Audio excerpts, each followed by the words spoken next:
दोस्तों, आप लोगों ने फिल्मों में इच्छाधारी नाग और नागिन के बारे में देखा और सुना होगा।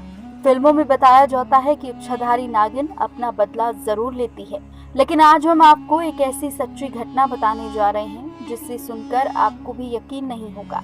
वास्तव में आज भी इच्छाधारी नाग और नागिन रहते हैं। आज हम आपको दिल्ली के बुराड़ी शहर में जो घटना घटी थी उस बारे में बताने जा रहे हैं। दरअसल दोस्तों, दिल्ली के बुराड़ी शहर में अचानक एक इच्छाधारी नागिन हवा में उड़ने लगी और फिर जो हुआ उसे देख सभी लोगों के होश उड़ गए।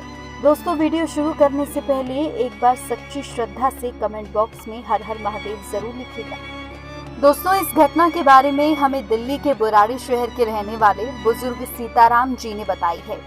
दोस्तों, सीताराम जी बताते हैं कि बहुत साल पहले की बात है, जब दिल्ली पूरी तरह से विकसित नहीं हुआ था, तो बुराड़ी गांव के सभी लोग खेती करके अपना गुजारा करते थे और शाम को अपने घर वापस आते थे, जहां सभी खेतों के बीच एक छोटा सा शिव का प्राचीन मंदिर भी था, जहां सभी लोग खेतों में जाने से पहले शिव मंदिर जाकर महादेव के दर्शन करते थे।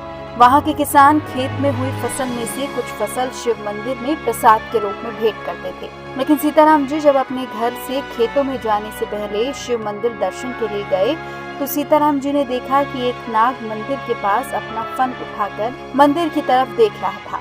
कुछ देर बाद जब नागिन को सीताराम जी के पैरों की आवाज आई, तो नागिन वहां से गायब हो गई। फिर सीताराम जी जब भी मंदिर के दर्शन के लिए आते, तो वो नागिन उनको दिखती और फिर अचानक से गायब हो जाती।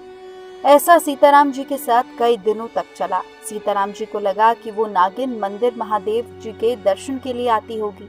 जब कुछ दिन बाद सीताराम जी अपने खेत में काम कर रहे थे, तो अचानक मंदिर की तरफ से सीताराम जी को बहुत ही भयानक आवाज आने लगी, जिसे सुनकर सीताराम जी बहुत ही डर गए।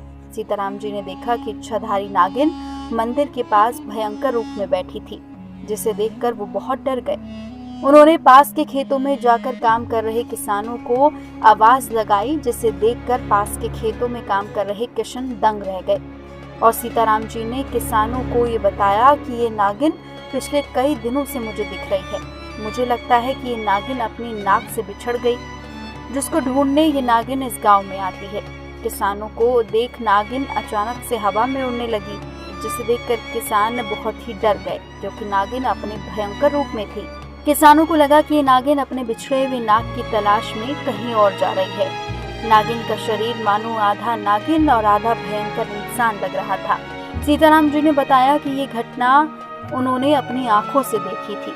उन्होंने बताया कि वहां आज भी किसानों को साधारण रूप में नाग और नागिन दिखाई देते हैं। दोस्तों, बताया जाता है कि इच्छाधारी नाग नागिन के जोड़े में से कोई इंसान यदि एक को मार देता है, तो वो बदला जरूर लेते हैं। दोस्तों, बताया जाता है कि नाग और नागिन के जोड़ों को कभी नहीं मारना चाहिए, क्योंकि इच्छाधारी नाग और नागिन बहुत ही खतरनाक और भयंकर होते हैं। दोस्तों, अभी के लिए बस इतना ही।